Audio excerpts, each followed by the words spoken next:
Hello guys, আজ তোমাদের সাথে শেয়ার করব লোভনীয় একটি পনিরের রেসিপি। চলো তাহলে বেশি কথা না বাড়িয়ে শুরু করা যাক। আজকে রেসিপিটা করতে ছোট কিন্তু আমাকে অনেক হেল্প করেছে। মুখটা দেখো কতটা এক্সাইটেড। হ্যাঁ, ভালোবেসে আমি ওকে ছোট বলেই ডাকি। এখন আমরা প্রথমে পনিরের ছোট ছোট টুকরো করে নেব।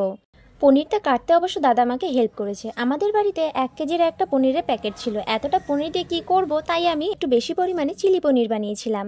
এখন পনিরটা ম্যারিনেট করার জন্য একটা পেস্ট বানিয়ে নেব।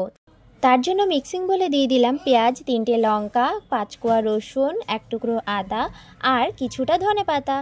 ধনেপাতা দিলে স্মেলটাও খুব ভালো আসবে আর দেখতেও খুব ভালো লাগবে। এবার সব কিছুর একটা মিহি পেস্ট বানিয়ে নেব আর পনিরের টুকরোগুলির মধ্যে দিয়ে দেব। এখন এর মধ্যে দিয়ে দেবো 1 চামচ ভিনেগার, 1 চামচ চিলি সস আর টমেটো সস।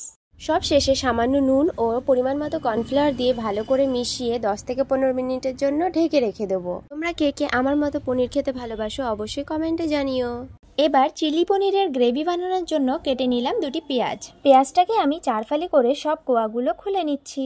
এখন একটা মিডিয়াম সাইজের ক্যাপসিকামকে বেশ বড় বড় করে কেটে নিচ্ছি। যেহেতু পনির অনেকটাই, তাই আমি পুরো ক্যাপসিকামটাই দিয়েছি। এখন কয়েক টুকরো রসুনকে বেশ ভালোভাবে কুচি করে কেটে নিচ্ছি। দেখো একেবারে কুচি কুচি করে কেটে নিয়েছি রসুনগুলো। এবারে 2টো কাঁচা লঙ্কা নিয়ে চিড়ে নেব। কিছুটা ধনেপাতাও কুচিয়ে নিলাম। দেখো সব ইনগ্রিডিয়েন্টস আমাদের রেডি। এবার কড়াইতে তেল দিয়ে দিচ্ছি। তেল গরম হয়ে আসলে একে একে ছেড়ে দেবো আমাদের আগে থেকে রেডি করা পনিরগুলি। এবার পনিরগুলিকে আমরা লো টু মিডিয়াম আঁচে হালকা লাল লাল করে ভেজে তুলে নেব। দেখো ভেজে তুলতে পারলাম না, এর মধ্যে বোন খাওয়া শুরু করে দিয়েছে। আর এতটাই ভালো হয়েছিল যে ও নাচতেও শুরু করে দিয়েছে। এখন অন্য একটি কড়াইতে তেল গরম হয়ে আসলে তার মধ্যে দিয়ে দেবো পেঁয়াজ, রসুন আর ক্যাপসিকাম। 2 মিনিট ভেজে নিয়ে তার মধ্যে দিয়ে দিচ্ছি 1 চামচ সয়া সস, 1 চামচ চিলি সস, 1 চামচ টমেটো সস আর কিছুটা ধনেপাতা কুচি। আরও 2-3 মিনিট মিডিয়াম আঁচে ভেজে জল দিয়ে দেবো। জল ফুটতে শুরু করলেই 2টো কাঁচা লঙ্কা চিড়ে দিয়ে দেবো। এবার দিয়ে দেবো আমাদের আগে থেকে ভেজে রাখা পনিরগুলি। এখন এতে পরিমাণ মতো নুন দিয়ে পনিরটাকে কিছুক্ষণ ভালো করে ফুটতে দেবো। একটা বাটিতে 1 চামচ কর্নফ্লাওয়ার জলের সাথে মিশিয়ে পনিরের মধ্যে আস্তে আস্তে করে দিয়ে দেবো।